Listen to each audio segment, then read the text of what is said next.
Or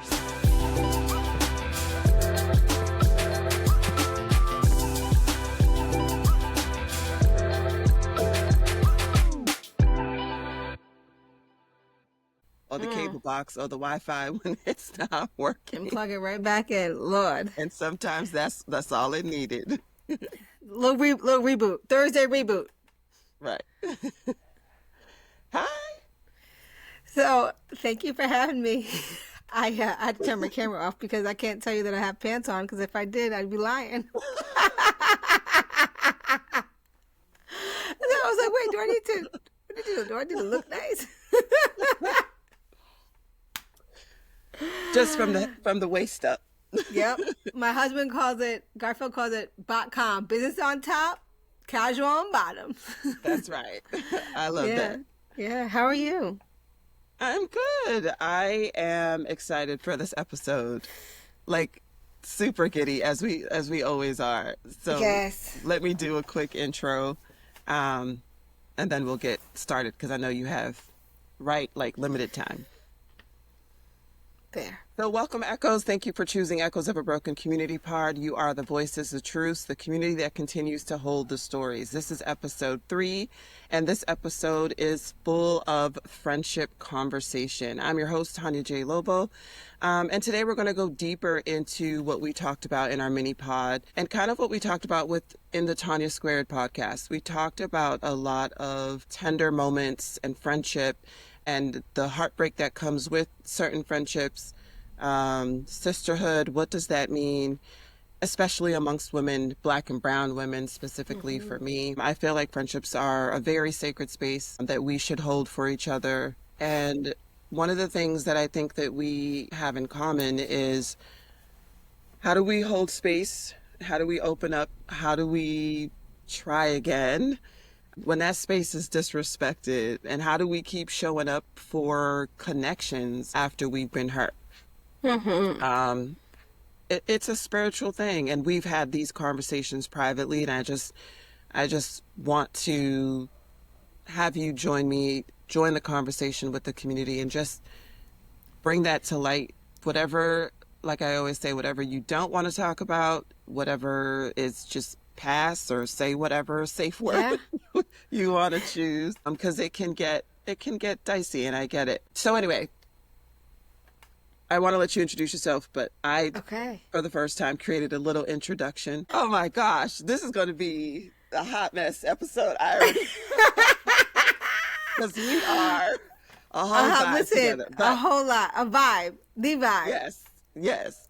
So this is my little introduction. Shonte Davidson, she's my soul sister, my business bestie, my shorty bae, and has quickly become one of my favorite people. Whenever we're meeting up, we get all the feels and the butterflies, like we about to go on a date for the first time. And it has been a roller coaster for me. And I know that you said for you it has been as well. But, my belly jumps just as if it's like, all the new feels still, and I'd be dumb giddy. Yes. We be fangirling out when we're together. But there's all just so much, right? There's just so much respect, though, honor, truth, transparency, and I can go on. But I don't think in my adult life I've had such a friendship, I'll say. And it's been scary too, right? To allow myself to be open again, to let you in ways that I have not let others in before, just because, I don't know, I immediately felt safe. I immediately felt like whatever I tell you, whatever we go through, I feel like we are mutually on the same level, also with emotional intelligence, which I have found that is really important in a friendship, just like in any other relationship. So I love that. I love that. Davidson. It's so funny because when I was able to attend one of your events, I think it's back in February at Bristol Community College, I described you as my twin flame. And so Shonte Davidson, mother, wife, entrepreneur, friend, all the things, I happen to be an identical twin. And so I've always just gotten used to, being with people and being in a pod most specifically and having lots of people around me. And as I've turned 40, I'm 41 now, y'all. Um, I entered a 44. period of isolation for one reason or another. And it's taken Tanya and a couple other people that are new to my life to really provide some disruptive thinking and a soft cushion for community. And it's so interesting because I know my values. Fortunately, I've written them down. They're security, faith, hard work, community, relationships, and honesty. And, it's so funny because we've gotten to know each other these past couple years, but I've never had a conflict in values when it comes to you. And that's how I knew you were for me. And even more than that, my birthday came up last year, and I'm like, I don't know what to do. I usually do my birthday with my sister. Like, what am I going to do? And you're like, we're going to go out. We're going to Lisa's. We're going to do this. I'm like, yeah, that's just what we doing. And and I love that place. Shout out to Lisa's on Main.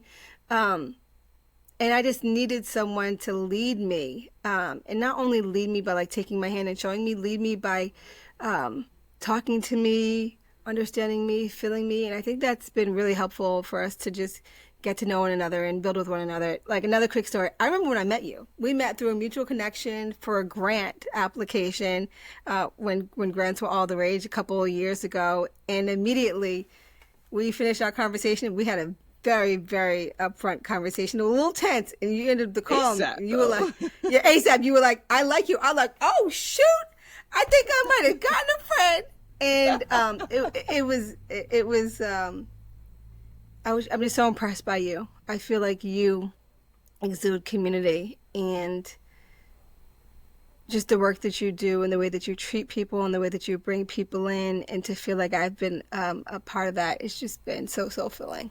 It's been amazing. I love you. I love you too.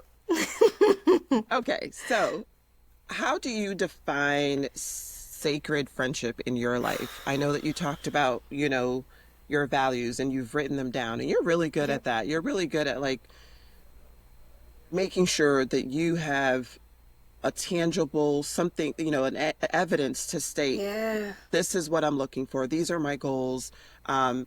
And one of the things that I was going to say earlier was I believe we are treating friendships all wrong. Friendships, just like any other relationship, should be treated across the board the same way. Like I should have a list of questions. Do we match? Do we even want to go through this? Because it's right. Like, yes. Just like if we were dating, I think it's important, because why go through all the drama and then come to find out we weren't a match in the first place, but we just got too excited with the connection initially and that spark that sometimes it's just that, a spark, and will not turn into that flame. So how do you define sacred friendship in your life? No, it goes back to my values, and a lot of my answers will, but specifically to security. So I define security in a couple of ways. One is financial, one is, psychological, one is physical.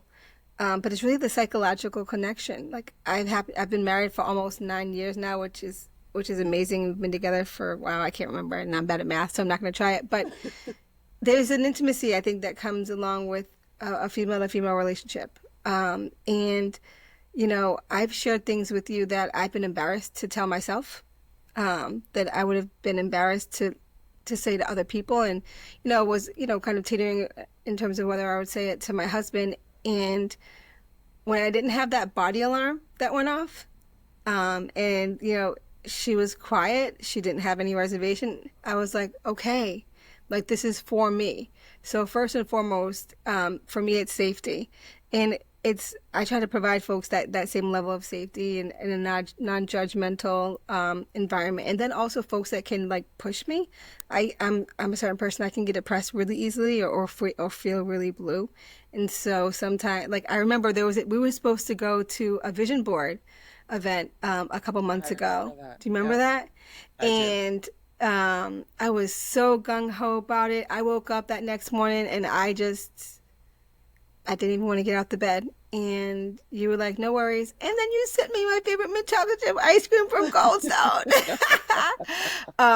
So for me, it's the intimacy that I can have in a really safe environment to be who I am, whoever I need to be that day. And I do my best to provide that for folks. Sometimes I feel like I'm not the best friend at this stage in my life.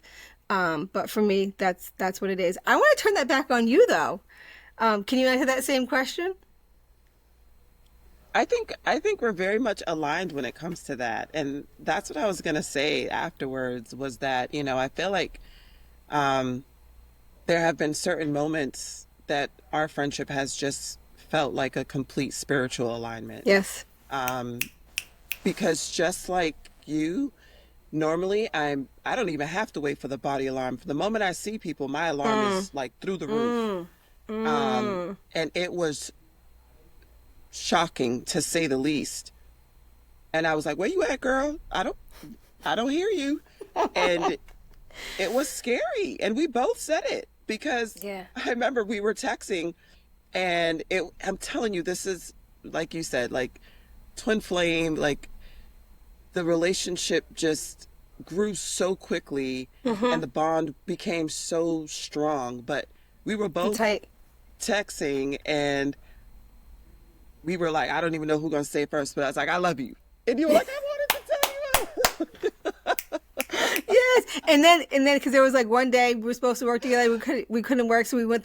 So there was like, well, but I want to see you the next day. You're like, okay, Right. me too. And I was like, okay, great. And that's scary. We've all been hurt It in friendships. is. I said that I'm a twin at the beginning, and it's unfortunate that I keep going back to this, but it's a big part of me, right? Right.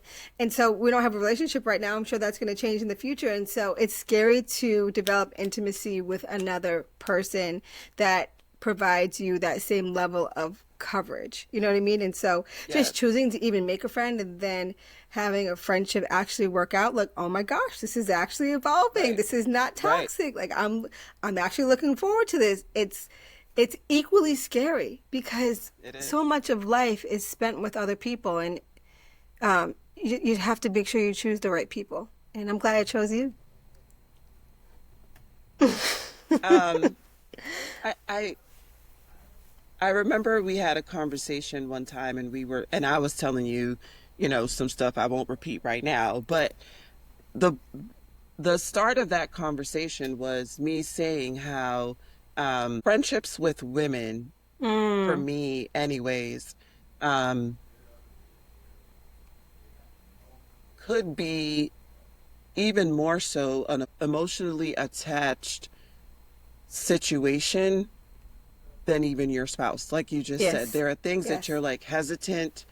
Um, and this is, to me, this is where the spiritual alignment kind of seeps in as well, because you're supposed to be spiritually aligned with your spouse as well. Mm-hmm. You're supposed to have those connections. But no matter what, there's a softness, and it's natural, but there's a softness with women. Mm, There's more of an understanding. You also understand that, by gosh, these periods ain't no joke. And the days that I'm cramping, there's no, like, I don't have to say anything to you, mm, right? mm. As a Yes. woman, you already know what it is, um, to be a mom, to bear children. You know what that love hate relationship is with Mm. them because you Yeah. love everything about them Yes. and you absolutely will die and kill for them. It's that mama bear that immediately it just comes. Yes. Yeah. No, But you also have that, girl, if you don't get these kids away from me, listen. today's not the day, right? And so we can share that with each other because we know how we feel. We understand in ways that sometimes we don't even have to speak to each other. Hmm. Where you're constantly explaining these things to a significant other, and at times you just don't even have the energy to do that. Yes. Absolutely. My kids are a little bit younger, and so I think when you were telling me about ages and stages, I feel like I'm kind of at a teetering point. Like one child's 7, another's 3, and I'm like, okay, now I'm getting a little bit of a reprieve. Like I'm not wiping butts all the time, um, or just tasked with the basic human needs. And being able to talk about my personal struggles in a judgment-free zone, oh my gosh, that has been so freeing, because you become a mother, and it's so exciting, and then it's always exciting, but it's like the newness of it wears off. And then it's like, oh my gosh, I'm responsible for someone's physical safety, for their health, for their well-being, for Everything, their right? future.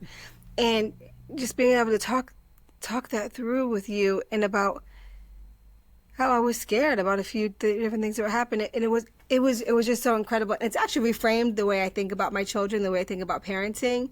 I love Even that. it's reframed the way I think about education. We talk a lot about that. I feel like this is sometimes that has a negative word. I feel like I've been so radicalized, but I don't think that's a bad thing. I think I've just always been seeing things through a white supremacist lens. Not always, but a lot, especially education. So when you were like, "Girl, you steeped in white supremacy," and I took a couple days to reflect on it, and I'm like, "Yeah, you're right.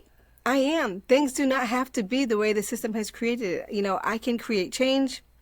I can I could give my children a different environment, a different experience, and like that's such a part of friendship too, just challenging my thinking. And I think that's what's so great about making such strong friendships at an age where I can digest the information, I can process it, I can separate it from my trauma, and I can decide how to apply it to my upcoming life. That's what's been so beautiful about our relationship too. It's like we have an intimacy, but also in so many ways you're such a teacher. I love that about you. Yes, And I I love that you absolutely love love that that about because you. not everybody loves that. Most people are like, get to the Oh, point. But I'm a professor. I'm a lecturer. I like to just kind of also see where you are, see, how to mm, meet you where you are, and then, give you doses. And I love that you love that, because sometimes I suppress that because not everybody mm. likes that. I love it. And that's I that's love it. why I feel like we are just So connected in so many so ways and in ilt. tandem, right? Because we allow each other to be ourselves. And that to 100%. me is important. And so my next question is like, what do you think we miss when we treat friendships so casually or so, Ooh. instead of reverently, the way I keep saying we need to, right? Like Mm. when you're saying earlier the story of needing space that day because you just woke up and you weren't in the mood. Yeah. And so it was like, you know what? I love you no matter what. This was just a space holder for us to actually meet and, kind of do Do something our together. thing. But that doesn't mean that it changes or I'm upset now or I'm frustrated or this girl's always canceling, right? Like it was I hear you, I see you, I love you. Here's that's my love language I like to give. And so I don't know, how do you treat friendships casually instead of reverently? Like how do you think we miss that? Yeah. I think when we treat them so casually, we miss the opportunity for community. And I say that with like the entrepreneurship lens on, but like we see so many other communities of color specifically that do such a fantastic job being a part of one another's life, not just from a casual standpoint, but from an ecosystem standpoint. Like, you've talked a lot about that you're Afro Latina, so that's not news to anyone. But I happen to be, an entrepreneur, like I've said a couple times, and I'm more in the trades space. And one thing that I absolutely love that I see is when I see Latinos, they come to this country together. I don't mean to say they in a negative way, but Yeah. they'll live together. They'll help people with their down payment for the house or their apartment. They'll share materials if they're, let's just say they're remodelers or they're doing a house or painting. And it just kind of, it's this flower and the petals just keep on blossoming and blooming. And then when the next set of family or friends arrive, they're willing and able to help folks. And I just think that in friendships, we need the same thing. I think we need that community that we can share, that we can lean on one another, that we can, be um, someone's soft place to land. And when our relationships are so transactional, we just miss the message. We miss the message altogether. And I'm at a point in life too where, because I've subscribed to white supremacy, I happen to live in the suburbs. Like I said, I have a 3 and a 7-year-old kid. We don't live next to any children, nor do we live next to people that look like us, because I was so convinced that we're doing well in life. We have to go out. We have to go get this house, and now we're so isolated. Had I had friends that I was talking to about what I wanted my experience to be versus how I wanted to climb in this world, I'd probably live in South Providence or, Randolph or some place that was a little bit more diverse and just had a lot more culture. Right. Heck, maybe even Taunton, you never know because I feel like Taunton's definitely got that. Um, but it's a place for community. That's definitely what's missing.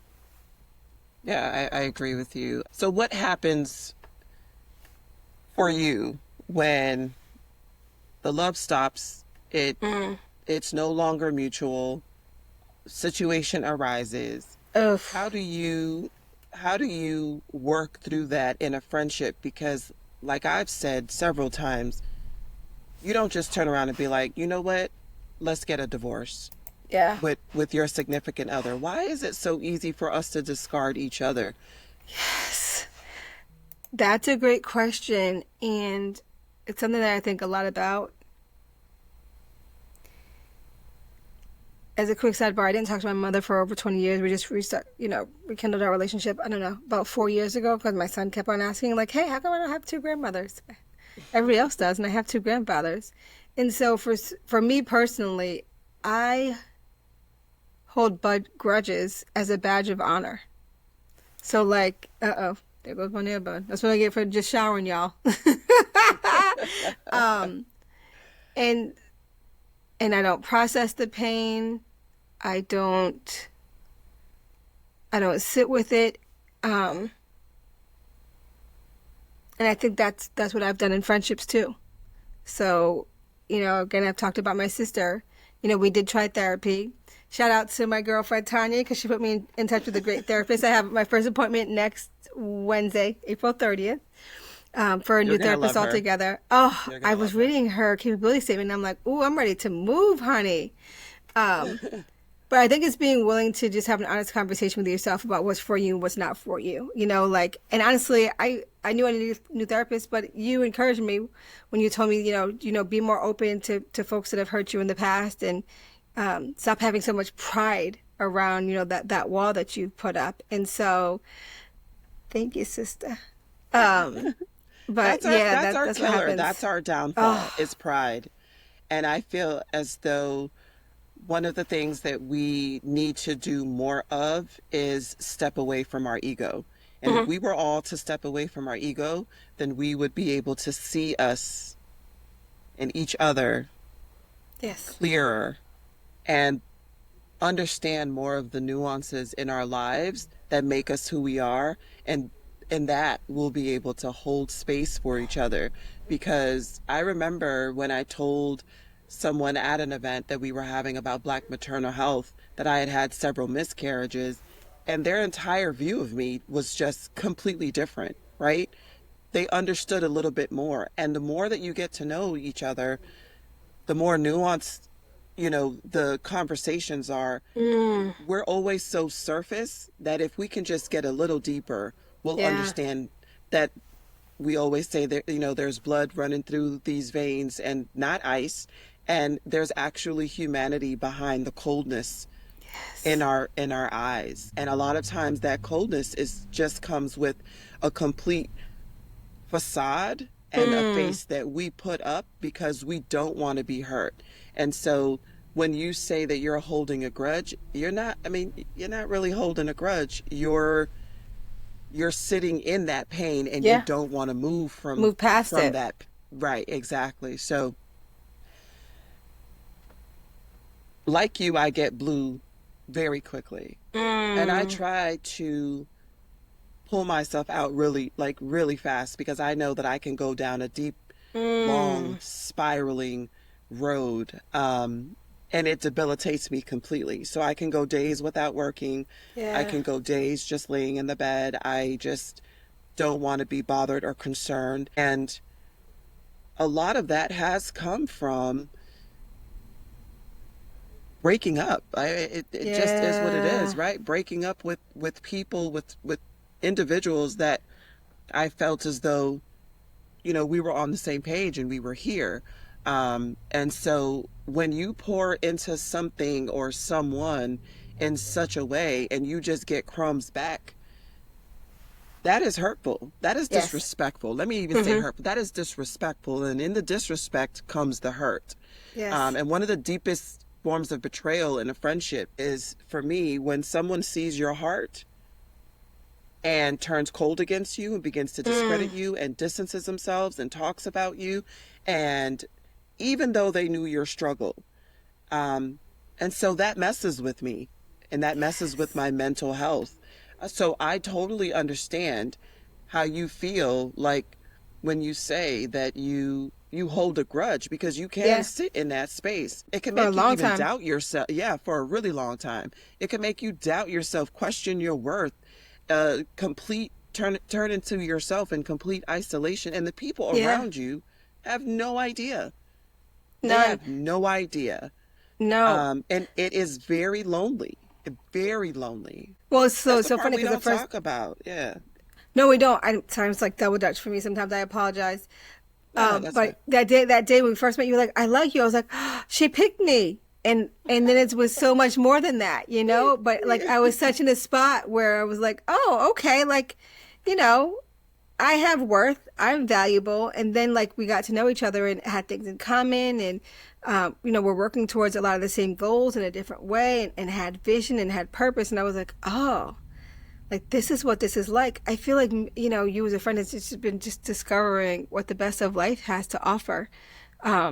It's so funny because Garfield was like, "What you guys talking about?" Because I was talking to you just on the when I was texting. I was like, "Things and not people." Okay, that's Right, first and foremost, right, and that's right. another thing that I feel like has been so nourishing from this relationship, and I think it comes with age too, in the stage of life that you're in. But that's been so fantastic because we're not we don't have anything to say about people. It's about like how we can build one another up, what's happening in our lives.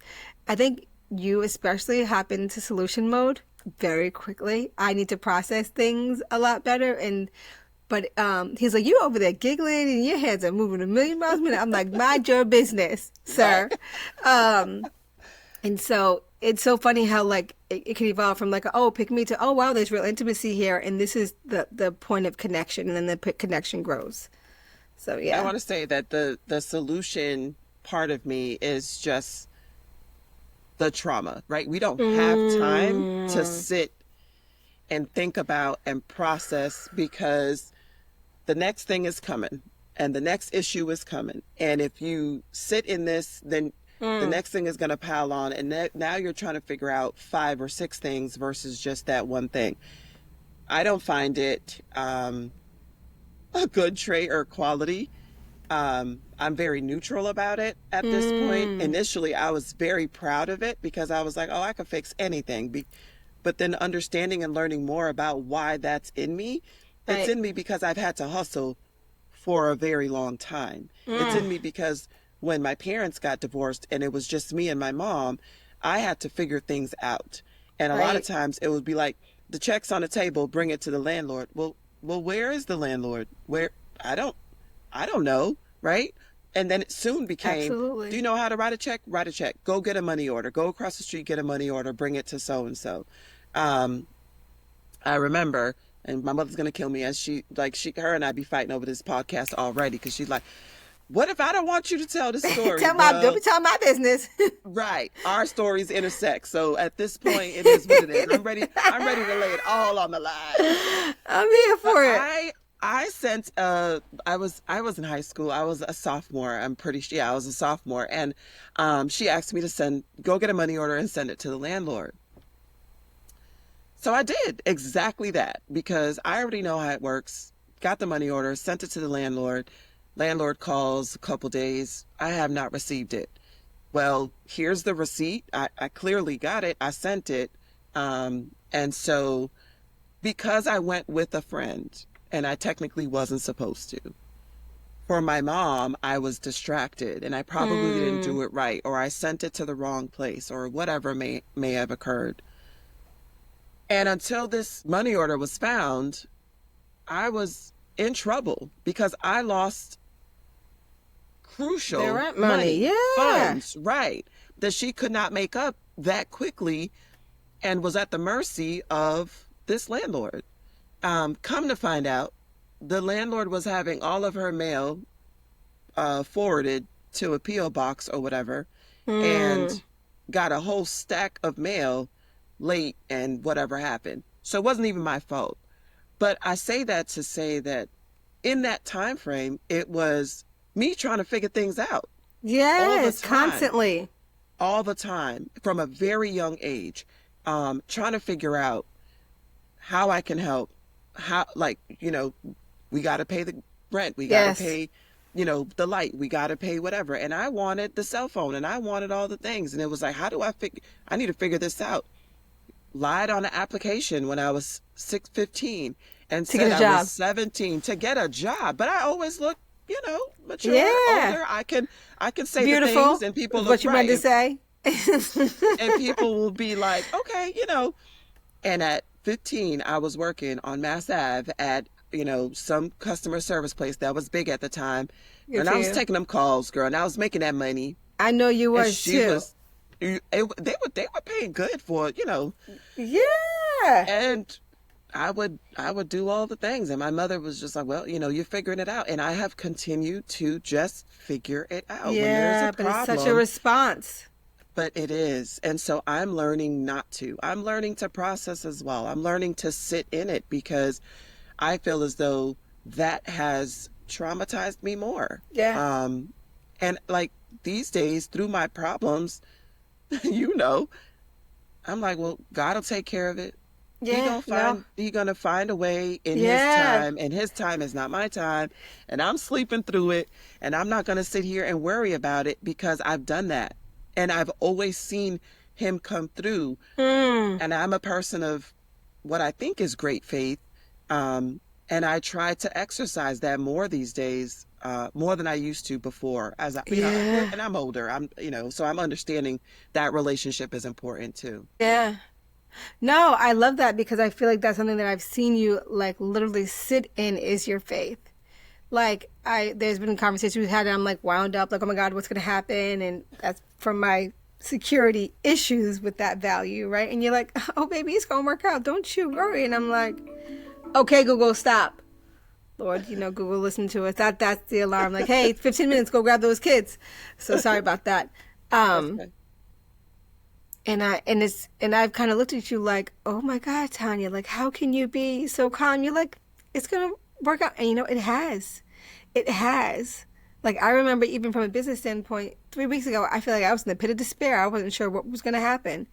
Probably more like 4 or 5 weeks ago, but now like things have totally turned around, and like you know what, you Girl, just you have are to hold everywhere. on.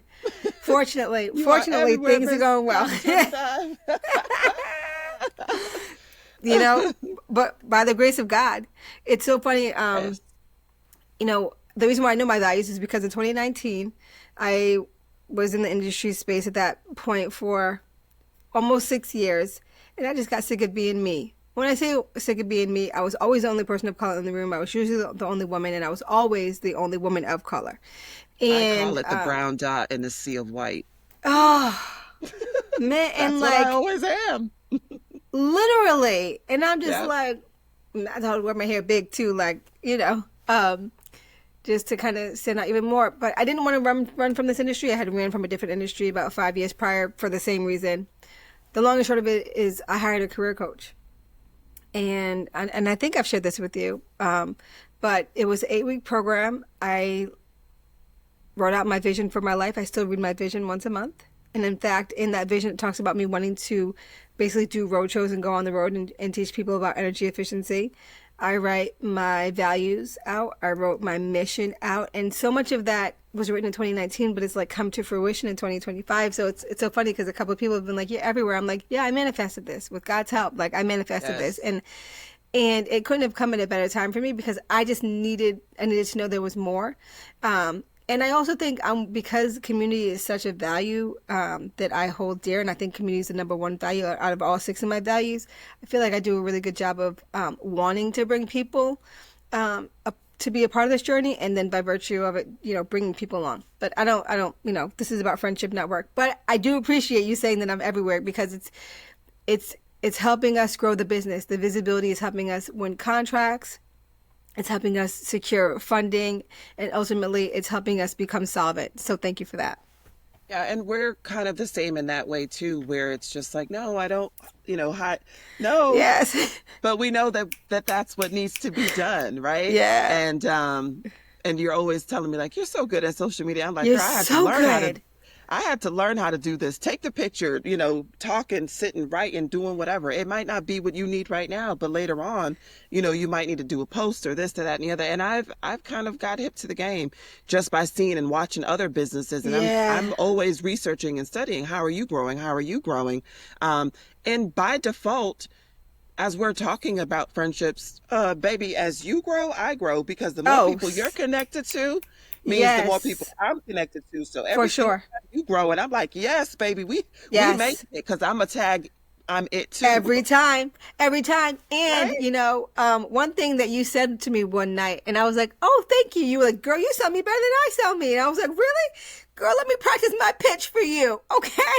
But it's funny because when I introduce you now, I'm always like, this is my girlfriend, Tanya. Tanya happens to live in Taunton, and Tanya's doing some fantastic things. She has this program, that program. But what she's really working on is the loft community. And that's going to be big, and it's going to be Right. this, and it's going to be that. And like, there's so much power in saying it because it makes it more real, but then it also just like elevates you. And I'm like, and I've said this to you before, this Tanya's heard this a million times. I'm like, there is no one like you, Tanya. There is no one like you. Exude community. There's no one out here doing this work. Like, I'm like, I want to be your friend. Oh, I get to be your friend.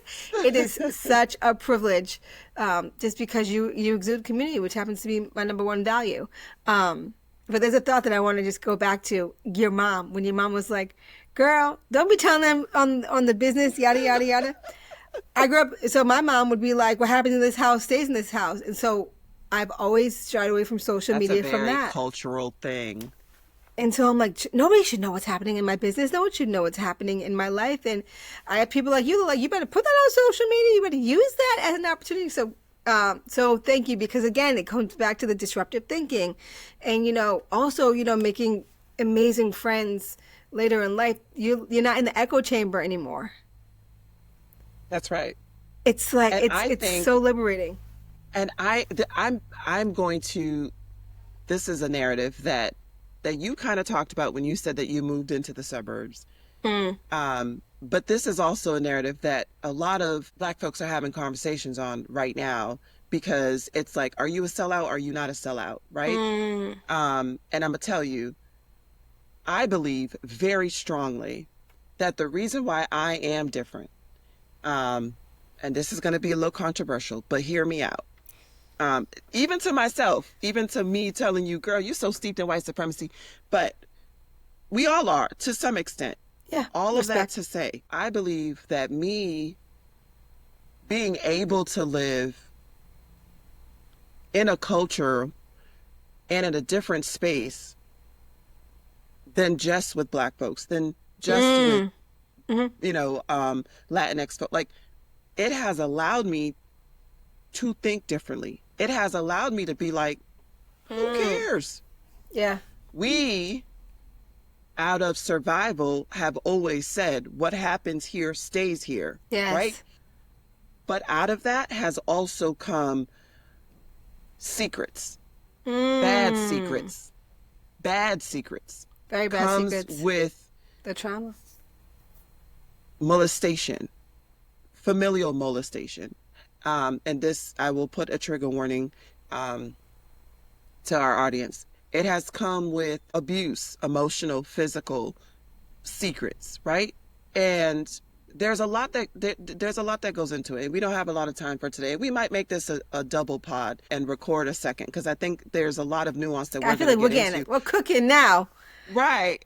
And all of that, all of that is part of friendship though, right? Yeah. To know where we stand, to know how we think. And like you said, to challenge those thoughts and thought processes and Mm-hmm. our mindsets, and really be able to say, well, let me look at it from your perspective.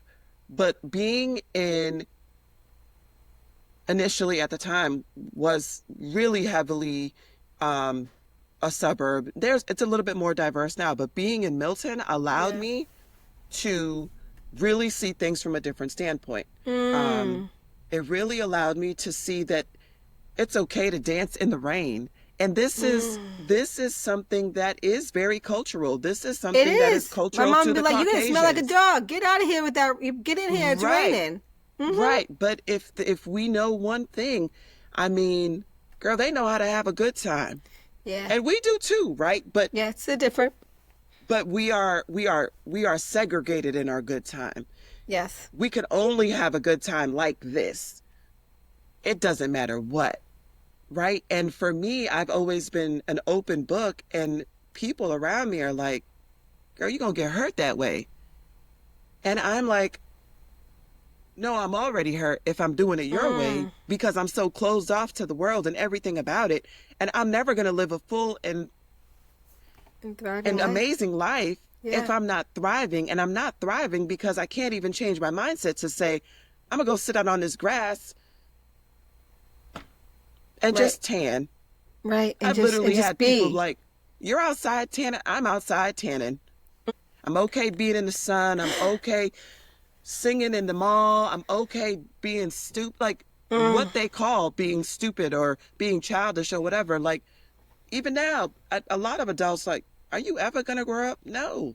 Yeah. I'm Yeah. always going to be me. I'm going to hang with the kids, with the youth. I'm going to sing the songs. I'm going to play it loud and proud. Who are you to judge me? Yeah. Yeah, no.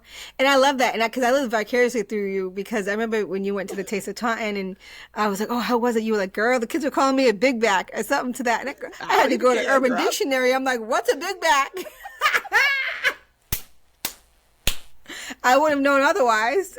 And so, but that's another way you can learn through friends is like living vicariously through them. And I'm telling you, sometimes the stories are so vivid. I'm like, oh, I was there. I was absolutely there. You just didn't see Right. me. You know what I mean? No, but and I love that. And there, everyone's experience is worthy of being celebrated and Yes. being enjoyed. No, I respect that wholeheartedly. Um, so I'm going to ask you like one or two more questions Okay. before we have to kind of pause. And I'm definitely going to make this a second pod, and hopefully we can find time in the next week so that we can drop it right afterwards. I feel like you, as an individual, not you, Shonte, but I feel like we, let's put it that way, can still honor what was in a Mm, relationship, in a mm-hmm. friendship, even Yes. though it no longer is. And I'm moving into that space. So there are a Mm, couple of friendships that have dissolved. And initially I was butthurt and I was so angry. And then it moved into complete isolation, like I said earlier, and depression and all the other things that come with it. But I've moved into a space where if I see this person, see their name, whatever, I'm not immediately like cringing, right? I'm now able to think of the laughs and the yes. good times. And I think that sometimes we forget that there were good times. You picked this person initially for a reason, or the person picked you, or just mutually gravitated towards each other. And I want to ask you, like, and that's the other thing. Before I ask the question, I also know not all friendships are meant to last forever. Ages, what does that mean to you to honor something like you just said, like even you and your sister, and you went to therapy and whatever? Yeah. That's still your sister. You still had Yeah. growing up moments and whatever else. Like, what For does that mean sure. to honor what was, even though it no longer is? I feel like I honor it every day. Just a quick story. I had no plans to go to college. I grew up in Newport, Rhode Island. It was a very service oriented town, especially after the military pulled out. And so I was working at a restaurant, and I thought I'd work at the restaurant, and life would be fine. And of course, my sister came in. So this is, definitely shout out to her in some ways. And she was celebrating. She just got into Cornell, I tell her it's the worst IB that ever existed. But she's eating, and the owner happens to come by, and he's like, "Oh, what you doing? Oh, I'm celebrating. I just got into Cornell." He's like, "Oh my God," because of course the owner at the restaurant I worked at, he went to Cornell as well. And so he's like, "I'm gonna copy your meal. You have whatever you want. If you want to take food home, you take it. Yada yada yada." So they're celebrating, they're having their moment, whatever. I'm waiting tables. I go back, and so he's like, "So what are you doing after? Where are you going to college?" I'm like, "Oh, I'm not going to college." He's like, "So do you want to be working for me when you're 40, waiting tables and waiting on your sister?" And he meant it in a way to challenge me, right? And so I thank God that my sister had visions of college, because I'd probably just be working in the restaurant, and God just had more for me. And so I feel like I honor those friendships every day in the work that I do, in the way that I you know the way that I live. So like and it's funny because that was a small restaurant. He owned it with his wife. It was majority women owned, and so I feel like I learned to be an entrepreneur there. And so it's just I feel like my friends showed up for me when I needed them, and I definitely consider my sister a friend. And so they brought me to they brought me as far as they could, and then it's friendship like yours that are taking me to a whole new level. And so I honor the friendships for where they took me, and where they're going in the future. Yeah, I have a couple of stories like that too, and I think that you're right. We can honor those friendships and relationships every day. And I think one of the things that I have done lately, and I will end with this, is I've also gone back to conversations and have tried to dissect them to see where I was wrong. Because I think sometimes what we do is we immediately blame the other party, and there could be some truth to that and some facts to that. But in my opinion, there's always something that you have done as well. And so Yes. until we can be honest with ourselves, it's difficult to be honest with others. And to tell people, which I try not to get on a soapbox, but sometimes I do Yeah, it's a lot natural. because I just, I talk a lot, but You I don't don't threaten want to me with a good do time. I don't want to do or say anything that I'm not living myself. I feel like I've seen that a lot, and I want to be genuine in every way. And so if Mm. I'm not living it, if I'm not trying to live it, if I'm not healing in the way that I'm telling you, I think it's a good idea. And I will come back and be like, girl, actually, this don't work. Do it this way. Try Mm. this, because also healing is different for all of us. Yes. Um, and for some, I have said, which they look at me like I'm crazy. I think even you one time, I was like, if so and so came and said to me, hey, I've thought about it over the course of however long, and I feel like there was a misunderstanding and this is where it was, or I don't really know where it was, but I would love to like communicate and have, I am open.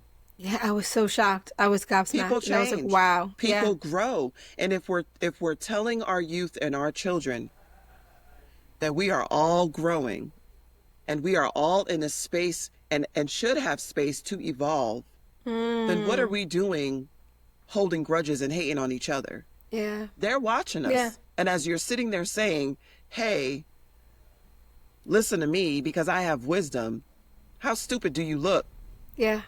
to Really them stupid. and hypocritical that you're saying one thing and doing the other? So I try to live by what I say as much as possible. Mm. And like I said, we're going to have to do a part two because baby, Yeah, we this are, 'cause we always started gets good cooking. with Yeah, yeah, with I with know. with us every single time. So friendship is discernment. Friendship is asking the hard Mm. questions initially. And at the end, always saying, I love you. And I love you so Yes, I much. love you. I'm so grateful for you. You're such a game changer. You're amazing in so many different We ways. are. And Thank you for together, this. woo, Yes, we're going to burn the yes, town down. yeah, yes, we are. Yes, we are. All right, let me just do my little exit out. So, whether you're mourning a loss of a friendship, searching for deeper connections, or trying to be a better sister to the women in your life, this one's for you. And so is the second one, because we're going to do a part two. Woohoo. And as usual, have grace for yourself, have grace for others, You don't have to repeat what you lived through, but you do have to live intentionally and differently. And sometimes that starts with a hard conversation. Thank you for listening, breathing, and growing with us. I urge you to continue to find your voice and share your story. Thank you for joining us on Echoes of a Broken Community Pod. You have a great day.